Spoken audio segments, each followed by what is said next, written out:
Homesteading and farming includes tasks which are not enjoyable but are important for responsible animal husbandry. Some of the following content is graphic in nature and might be disturbing to some viewers. Viewer discretion is advised.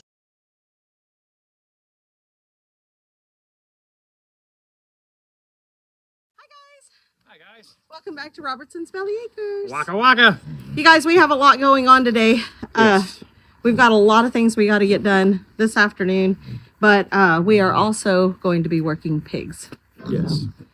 We have Josh here. Josh is our son-in-law, and he is so awesome. Showed up to help us out. Yes. I'm gonna need his strength to help hold these pigs. Yeah. So what we're doing today is we're tagging them. We are going to tag, ear tag them. We kind of have a system. We're going girls on the right, boys on the left. Why are we doing girls on the right? Because girls are always right. I love that joke. Rusty didn't think it was so funny the first time I told him. Or whatever. But it's a pretty good joke. Okay, so and then we're gonna go ahead and, well, I say I'm gonna run the gate. That's a we. Rusty and Josh are gonna go ahead and castrate the boys. We have 14 pigs. We're keeping 1 boar and 2 sows, and then we'll be selling the rest. Yeah, so the rest will be fed out for butcher. Well, not all of them. 1 will be ours. So yeah. So We've already got 2 spoken for, 1 for us and 1 for JB over at Pure Okie. She's already spoken for 1. Absolutely, yes. So so what we're gonna do though is I'm gonna put you guys in time warp. It can get very graphic, it can get very loud, so you guys aren't going to see much of what's going on in that barn, but you are going to be able to see us kind of just moving back and forth and getting things done.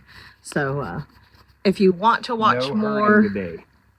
No herding. You cannot herd the piggies today. She might sort them, I don't know. She'd probably push them all out, but if you want to watch more in-depth videos of that, you can probably find that on YouTube. We're just going to kind of stay away from that for now. Because, or if you think that you want to learn more of that, let us know, and maybe on the next round we can shoot a video of actually getting it done. This is something that I normally do at about 3 days of age. When piglets are born, I like to go ahead and get the castration done. I've worked in the hog barns for a lot of years, guys, commercial side of the pig business, and waited 3 to 5 days. We are processing and ear tagging and all that on the babies, and that's the way I prefer to do it. I don't like to get them this big, but at this point it is what it is. We got to take care of that before we get any older. The reason that we have to make sure that they're castrated is because a boar puts off what the hormones and pheromones they call taint, and you can smell that taint in the milk, and we want to avoid that at all costs. All right, well, here we go. All right, you guys, so I'm going to go ahead and narrate what's going on here just a little bit. Since it is kind of in time warp, we decided to sort off the pigs into one at a time into a separate pin, and then that way we could ear tag them and all without the others. If you noticed, they all kind of rushed the fence because they hear the other pig hollering. The pig's not hurt at all. They're just screaming because we're grabbing them. And so the bigger pigs, you do have to get them over either on their side or on their back because their legs are extremely strong. That pig went into the corner and she was almost out into the pasture. So you see there where Josh was sitting on the pig, he's just holding it down, and that's the easiest way to hold them down to get their ear tags in. The reason it's important to ear tag them is or for us anyways, is for books. Then that way we know if number 25 is sick, or, when they got sick, or if number 3, if we keep that one as a sow, how many babies it had in the litter, and if it was a good mom, and we can just keep notes on each pig. And it's just so much easier to put a number on them than to, describe each one. This one's red with a white face and a black spot over its ear. It's just easier this way to number them. And then that way there's no chance of us getting it wrong. It's good for them, for their health. And it's literally just like piercing their ear. You're just putting that tag in their ear. The other thing that you can do is spray paint them, like spray paint a number on their back. But this is just what works better for us. Here we are trying to, get our bearings, figure out what we're doing for sure. We had a couple of them that were really, they could get in a corner and they would try to get out and kind of bum rush the gate. That little gilt was an escape artist, so she pushed that panel out and went underneath it. And so Rusty got some wire and was able to wire that panel back in place. It was just held on by nails before, and so she knew exactly what she was going to do. She just pushed it and went right through it again. So we went and got a piece of tin and attach the tin, so in that way she couldn't see through it. A lot of times if pigs can see through it, they will rush it because they'll try to go through it. If you put a solid barrier in front of them, a lot of the times they won't try to go through it. Although pigs are very smart and they remember everything, and she knew exactly where she was getting out, so this was kind of a toss-up rather if this was going to work or not. So we sorted another one out. This was he's our biggest boar. He's trying to get out right there, so we're trying to pull him back because he's going into the corner. He's our biggest boar, and he is the bully kind of the pen. So we decided, you know what, we're going to just let him calm down. And instead of trying to flip him while he's agitated and scared or, trying to figure out what's going on, we just left him in the pen all by himself, let him explore the pen, let him get comfortable in the pen, and we went to go do some other things. Left the area completely. We weren't even there for him to be, suspicious. So he explored the pen. He's our biggest one.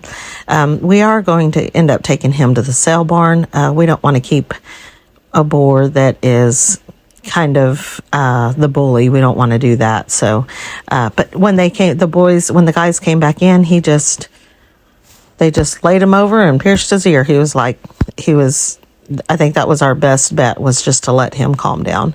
The next three that we sorted off were the small boars that Rusty was able to castrate, and that was just a process in itself, getting them caught. And then Rusty would take his leather gloves off, and I would put latex gloves on him. And then if you're seeing anything there, it's not blood. They don't bleed a lot. It's iodine. We did use iodine to sterilize everything, and he used a sterilized scalpel, a brand new scalpel.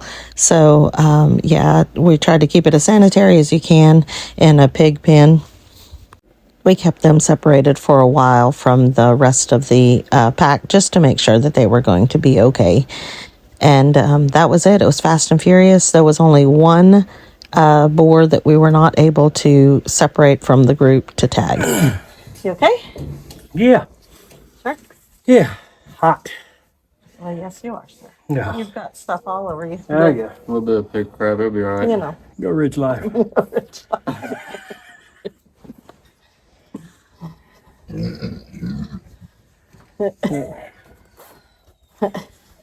Rusty, put away your biscuits. Go RidgeLife. All right, you guys. So it was fast and furious on here. Out here, not so much. Oh, it was furious. The guys took a pretty good beating.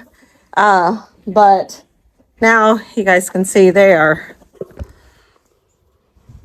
I don't know if you guys can see back in there, but they are all just chill, relaxing. They've been a little bit traumatized today.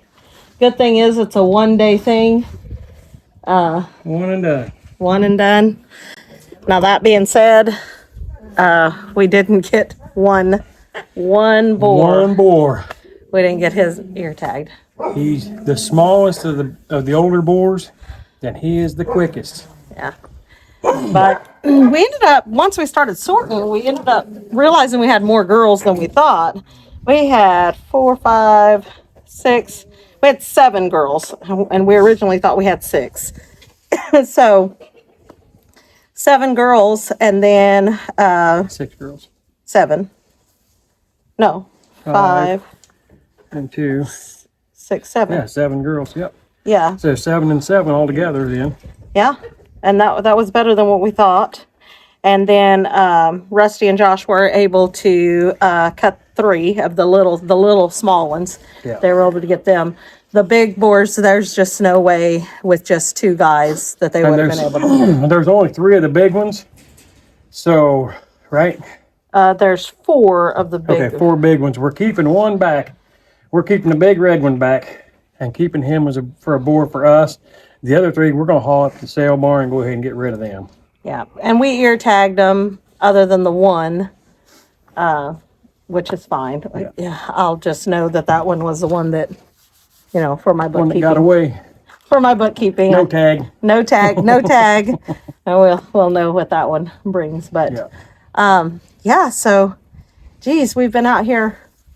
Well, we had a couple of interruptions here and there. A couple interruptions, but it's 4:10. 4:10. We didn't get started till after 2. Was it after 2? Yeah. Because Josh got here about 1:30. Yeah. And by the time we got out here and got set up, it's about 2 o'clock. So a couple hours. A couple hours, like Rachel said, a couple distractions here and there, trying to get things taken care of. Got one gilt that has torn up our panels. You guys, I've been around pigs a lot of years. I've never seen one go through a panel like she did. She just got her nose in there and she went straight through that panel. She ripped that hole from a 4x4 to an 8x10 real quick. And these are the thick hog panels, not just like a little welded wire. It's the thick hog panels, and she went through. I was like, oh, well, she might be one that we keep back because she's a bigger one and for a sow, but I don't think so. I'm not sure. If she calms down, I might keep her back, but I'm not sure yet. We're just keeping 2, so. Thank you to Josh. Yes, this is thank our you, son-in-law, Josh. He, came out and helped us out, and that is awesome because I know that I don't think I would have been able to help Rusty in the way that he needed the help because I don't have the upper body strength for it. I don't have the upper body strength I need for it. So, anyway, I hope you guys like our videos. If you do, please hit the like button. Subscribe if you haven't already. Yep, share with your friends. Leave us some comments, you guys. We know there's a lot to be said. This is fast and furious. We did everything in time lapse on purpose. Like Rachel said at the beginning, if this is something you think you'd like to see more of, more in detail, let us know. Yeah, because like Rusty said earlier, this is the last time we have to do it this way. Because we're fixing to, start our own. Yeah, once we have our own pigs, our own sows, and they're having their own pigs, we're going to be castrating little boys between 3 and 5 days. That way, that's taken care of. They're real young. They don't feel it. They don't know it. There's never a problem that way. Yeah, it's not quite as hard. Yeah, but most and getting their ear tag. Yeah, get their ear tags in. When they're ear little. tags will have to be a little bit older. Yeah, but still smaller than. Yeah, smaller than this. Than these big ones were. Yeah. And most of all, don't forget to smash that bell and get notified of the next new video when it comes out. Yep. Until next time, you guys. God bless. See ya.